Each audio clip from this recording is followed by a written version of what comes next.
I'm now very pleased to say I'm joined by Gumi Hafsteinson. He is product lead for the Google Assistant. And of course, AI is so hot when you come to these sorts of events. It was hot at CES, it's hot at Mobile World Congress. How does Google's Assistant separate itself from the likes of Alexa, Cortana, Siri, and the like? Well, so first of all, you mentioned the other products out there. I think it's important to emphasize that it's good that people have choice. I think it's good that people can pick the product that they think is the best one for them to use. Now, having said that, I think the Google Assistant, what really makes us sort of unique in how we provide the assistance to users is we're providing a single assistant. So it's one product you can get to, but it's offered in different places. So it doesn't matter whether you're using the assistant on your Pixel phone or in Google Home, it's the same assistant and you can get the same level of functionality across all those different devices. So that's like a very powerful concept as you go through the day and you move between different situations, you still have the same power of Google providing you help anywhere you want it. So the news here is that it is now available across more Android platforms. Yep. I can get Google Maps on my Apple phone. Would I be able to get your assistant not only on my Samsung but also on an Apple as well eventually? So that's if I may just talk a little bit about sort of what led us to this moment. So if you think to last fall, we launched the assistant on Allo and Pixel and Google Home, the voice activity speaker. And since then, we've been busy to try to get to more places because we want users to be able to access the assistant as easily as possible. So we have announced that it's coming soon to the car, it's coming to your TV. Early this month, we launched it on the Android Wear 2.0, so the new watch, the new smartwatch. And so this is just a natural progression now, adding it onto all Android devices with Marshmallow and Nougat that run Google Play services. So you can see the trajectory. We clearly want it to be in every device possible, and so you can just sort of paint the picture future with that. Some Android phones already have an assistant of some sort. You think of Samsung and its Viv. How does your assistant work with and or alongside, or does it have to has to get rid of the other one? No, again, it comes back to user choice. I think it's ultimately important that users should be able to pick what assistant they want to use. And so for us, it's important that they have that choice. And so we want to make sure that the assistant is available as many devices as possible. And so with this rollout, for example, on some of the older Samsung devices like Samsung S7, the assistant is going to be available on most devices. So Samsung users, as any other Android device user, should be able to pick and use the Google Assistant if they choose to. Does the assistant eventually replace search? No, the way I think about it is the assistant is a conversational interface to help you get things done. And so now you have a way that's a very natural way for you to talk to technology. It's think about it as, instead of us learning how to use technology, we want to adapt technology so it learns how we talk. And through that means the assistant can do all kinds of things. And that includes interacting with search, but it can also do local searches, it can turn the lights on in your home, it can set the kitchen timer for you, it can play music. It's really a lot of different services, and it includes search as one of the core services, including answers to questions and things like that. What are you finding it is being used the most for? Many say weather, many say timer. Is that usually what it is?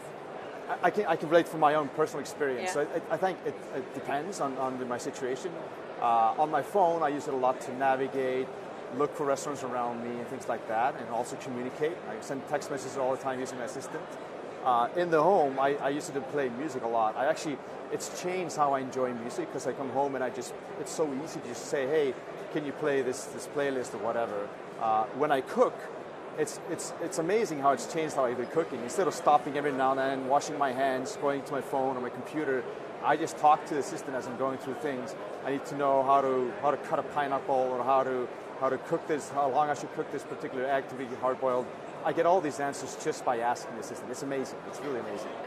I have to try that one. What about multiple accounts in one home, say, if you had Google Home and 2-3 individuals with separate accounts? How does it understand who to navigate to? So right now, the Google Home device, you set up with one account, and it uses that account for the interactions.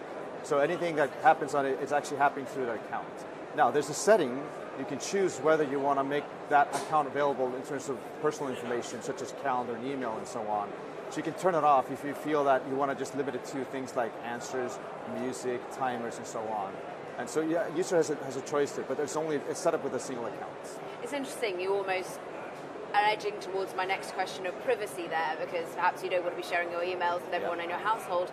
What about some of the privacy issues that have been shone a light on through the rise of virtual assistants?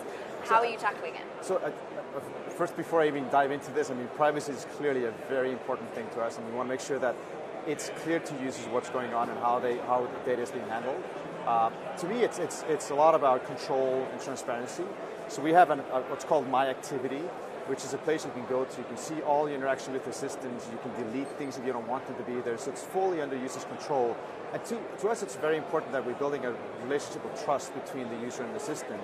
So we are constantly making sure that this is taken care of perfectly well. And then obviously, on the other hand, we want to make sure we're providing the value that users expect from the product. So those kind of go hand in hand together, make sure they have a solid product with a solid privacy foundation. And the issue that it might always be listening, how are you tackling that ongoing debate in the press? Well, so first of all, it isn't. Yeah. I think that's clear to me. It only triggers when you actually say the hot word. And so you have to actually say the hot words in order to do that. In addition to that, on Google Home, lights show up, so it's clear that it's now you're listening to, you can talk to it. There's a physical mic button on the back, and if anything accidentally goes in, again, you can go to My Activity, you can delete anything that you don't want to be there, so you're perfectly safe in terms of knowing what's going in and what's not going in. So this time next year, how pervasive do you see the Google Assistant being? Is there any next hurdle that you're keen to jump over? Well, to me, it's not so much about how pervasive it is. To me, it's the most important thing that I really would like to see is, are we helping users on a daily basis accomplish what they want to do? So to me, it's about providing that natural conversational interface. So you have assistant throughout the day, no matter what you're doing, where you're doing it. You can go from in the morning, checking your day schedule, having it read out to you. You get in the car, you can navigate to work. It cuts around the shortcut because of traffic. And then during the day, you can check email and so on. And when you get back home, you can use for cooking. That's the vision, having that assistant helping you along the day. If we can get any closer to that, I'd be a happy man.